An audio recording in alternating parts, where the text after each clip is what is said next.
Hear ye, all of you. Peace be to all. An edict has gone forth from Caesar Augustus that the whole world shall be enrolled. Therefore, let every man return to the place of origin of his house and family, and have his name inscribed in the public register by order of the emperor.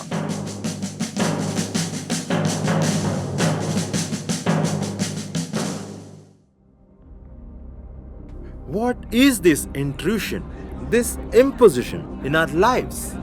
Have the Romans not brought enough trouble on our land? Why has God deserted us? Once our names are written in the list, how shall we pay taxes? Our land will be assessed too. More taxes, more woes. This is an offense to our religion and to our purses. Careful how you say that, or you will feel the displeasure of Rome. Curse on the emperor.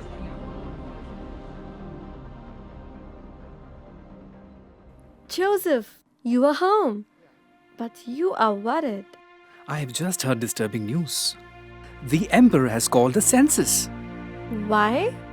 No doubt, he wants to make sure none of his loyal subjects miss paying their taxes. Is that sufficient cause of such a deep worry? No. The deeper worry is that to register for the census, I have to travel to Bethlehem. Bethlehem? Why do we have to go there? I am descended from King David. I dare not disobey. Oh, Mary, this is the worst possible time for me to be away. With you so close to giving birth? Joseph, I am also a descendant of David. That is no problem. I can enroll you also. No, I will not be parted from you at this time. If you must go to Bethlehem, then I will go with you. I would rather endure the discomfort of your journey than be separated from you. Besides, it will be a pleasure to be removed from the village gossips for a couple of weeks. I only hope I will not be too great a burden on you. It will be no burden to care for you. It will be a joy and a privilege to have your companionship. Let us ask God for His blessing on this journey.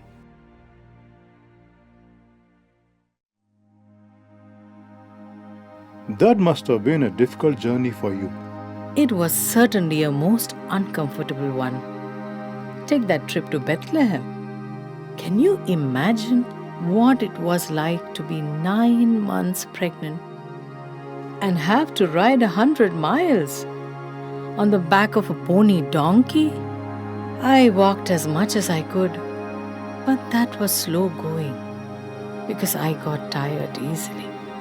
It took us 10 days. Thank goodness we had a kind autumn that year. You must have been glad to get to Bethlehem. I was glad for the rolling to stop, believe me. But the town was in turmoil. Rooms were double booked, and we ran from pillar to post searching for shelter. I was getting more and more desperate, knowing my time was near. So where were you put up? At the backyard of an inn. The innkeeper's wife took pity on us when she saw my condition. There was a small cave at the back, which was used by some shepherds when they brought their animals in for the winter. She made her husband sweep this out and gave us room there. We were settled in none too soon. My labor pains began late that night. Joseph, bless him, did his best to make me comfortable, but he was no midwife. I don't know what I would have done if the innkeeper's wife had not returned. She had obviously delivered many babies in her time, and this was just another one to her, a break from routine.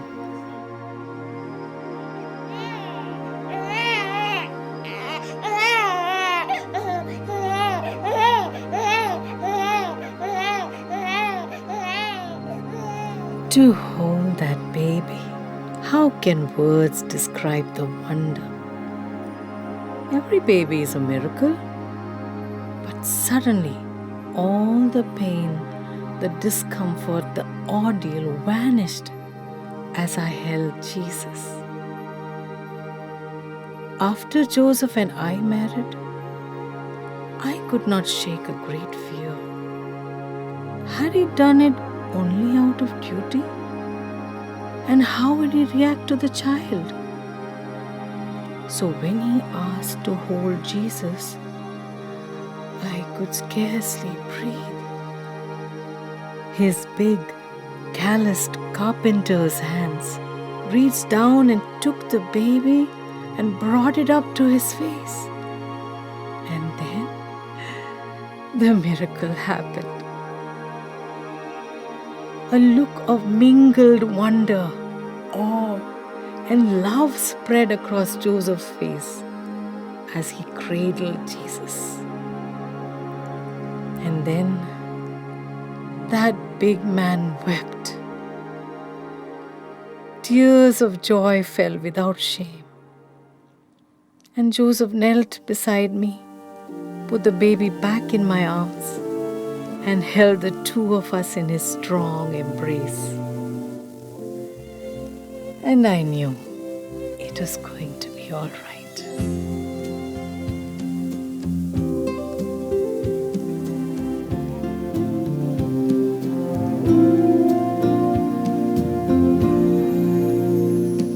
A teenage mother, far from her family, just now delivered a baby boy.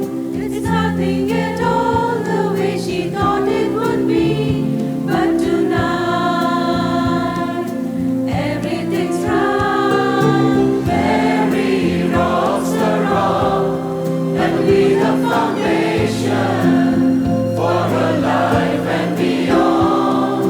Mary cradles her son, who bring about salvation, the promised one. She hushes his cry with her lullaby, and then for the moment is come, Mary rocks the rock.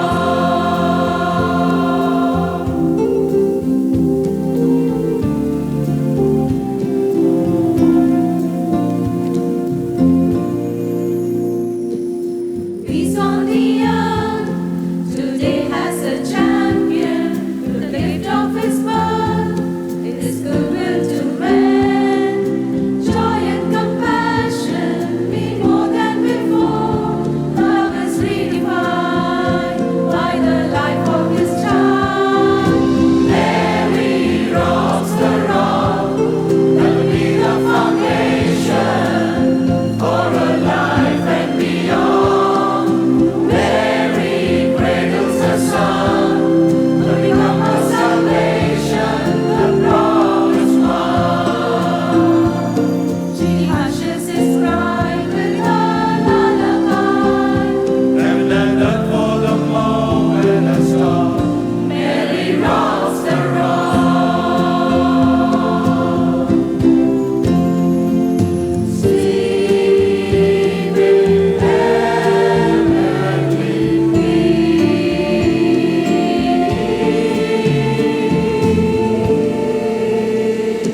There were other comings and goings that night.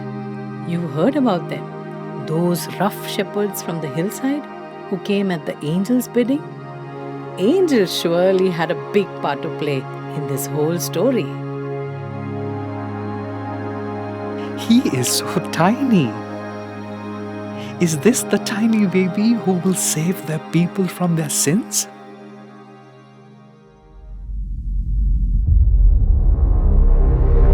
Who are you? What do you want? Relax. We are just here looking for a baby. That's not needed. We come in peace. How can I be sure of that? Because we are on a mission. We were sent here. The three of us were out in the hills tonight, minding our own business, when we got what you might call the shock of our lives. I'm still not sure I believe it. You don't believe your own eyes and ears? It might have been those mushrooms we ate. Don't be more of a fool than you have to be. It was incredible. 1 minute we were congratulating ourselves that we haven't had to fight off any jackals all night. The next, we were diving for the rocks. Anything to hide. It was a frightening sight, all right. The sky suddenly blazed like 1,000 shooting stars were exploding, and in the midst of it, they were singing like you've never heard before. My head's still ringing. Angels, a host of angels. It was them singing. And then one of the angels came right up to us and told us a special child has been born. He told us we have to go find him. There are children everywhere in Bethlehem. But just born and wrapped in strips of cloth, lying in a trough to feed animals? Like that. We don't even kneel to Romans. Especially to Romans. But this baby is surely from God. I thought God had deserted Israel. After all, we have had no prophet for 400 years.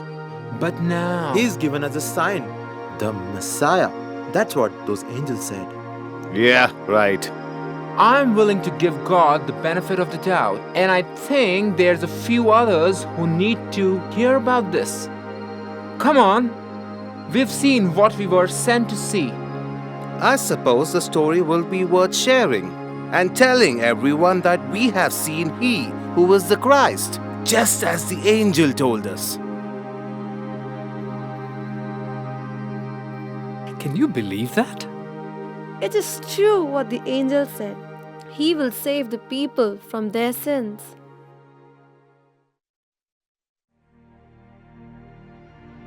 Why shepherds? Jesus made that clear in his first sermon. I have come to preach good news to the poor, he said. And there was that song you sang. He has lifted up the humble. And yet, I have heard tell about Magi. What a strange contrast.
What a spectacular sight that must have been. Very impressive. I just wish those magi had not impressed Herod quite so much on their way through Jerusalem. As soon as they turned up, we knew trouble was ahead. God confirmed that in dreams to us as well as the magi. He told us to get out quickly. We hid the magi's gifts as best we could in our baggage, and Joseph was able to locate a caravan heading down to Egypt that night. We fled, and just in time, Herod sent his soldiers to kill all the children under 2 years of age. We heard the pounding of the horses coming as we left town, but it wasn't until later that we learned the full horror of that night, the deaths of all those innocent children. Then I realized the significance of the visit of the Magi. Their visit represented the Gentile nations coming to worship the Son of God. I know the prophets speak about it all through the scripture, but we didn't understand it then. I'm tired, Luke. I can see that, dear lady. I apologize. I have kept you talking far too long. Rest in the knowledge that you have done all that our Father required of you. And because of your obedience, the world has been changed forever. In my former book, Theophilus, I wrote about all that Jesus began to do and to teach until the day he was taken up to heaven. While he was on earth, Jesus truly fulfilled all that Isaiah had prophesied. He did bring good news to the poor. He did release the captives. He brought sight to the blind and set the oppressed free. Through his birth, we saw the time of the Lord's favor come to earth.